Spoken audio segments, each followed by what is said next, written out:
പ്രകാശമേ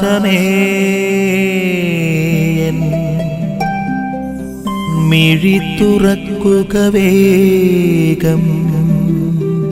ഇന്ന് നമ്മൾ കണ്ടുമുട്ടുന്നത് ഈശോ മിശിഹ യോഹന്നാന്റെ സാക്ഷ്യത്തെക്കുറിച്ച് പറയുന്നുണ്ട്.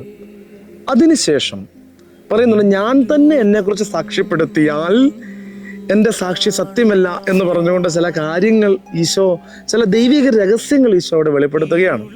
എന്നിട്ട് ഈശോയുടെ വചനത്തെ കൃത്യം പറഞ്ഞിട്ട്, ഞാൻ മനുഷ്യരിൽ നിന്ന് മഹത്വം സ്വീകരിക്കുന്നില്ല.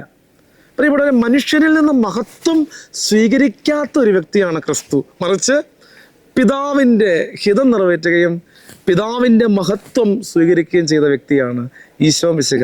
കർത്താവിന് കൃത്യമായിട്ടും അറിയാം മനുഷ്യൻ തന്നെക്കുറിച്ച് എന്ത് പറയുന്നു എന്നതിനേക്കാൾ ഉപരി പിതാവിൻ്റെ മനസ്സ് അത് അറിഞ്ഞു നിറവേറ്റാൻ വേണ്ടി പരിശ്രമിക്കുന്ന ഈശോയാണ് നമ്മളിവിടെ ഈ ദൈവവചന ഭാഗത്ത് നമ്മൾ കണ്ടുമുട്ടുന്നത്.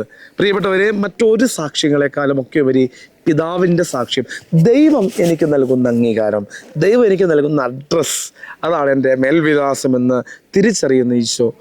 ആ സാക്ഷ്യമാണ് പിതാവിൻ്റെ സാക്ഷ്യത്തെ, പിതാവ് തനിക്ക് എന്നെക്കുറിച്ച് നൽകുന്ന സാക്ഷ്യത്തെക്കുറിച്ച് ഇവിടെ വളരെ വ്യക്തമായി ഓർമ്മിപ്പിക്കുകയാണ്. പ്രിയപ്പെട്ടവരെ, മനുഷ്യനിൽ നിന്ന് മഹത്വം തേടാതെ ദൈവത്തിൽ നിന്ന് മഹത്വം തേടുവാനുള്ള ഒരു ഓർമ്മപ്പെടുത്തൽ ഈശോ നമുക്ക് നൽകുന്നുണ്ട്.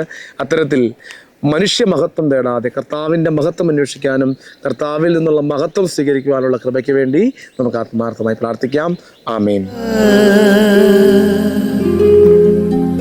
നിൻ വഴിയേ നടക്ക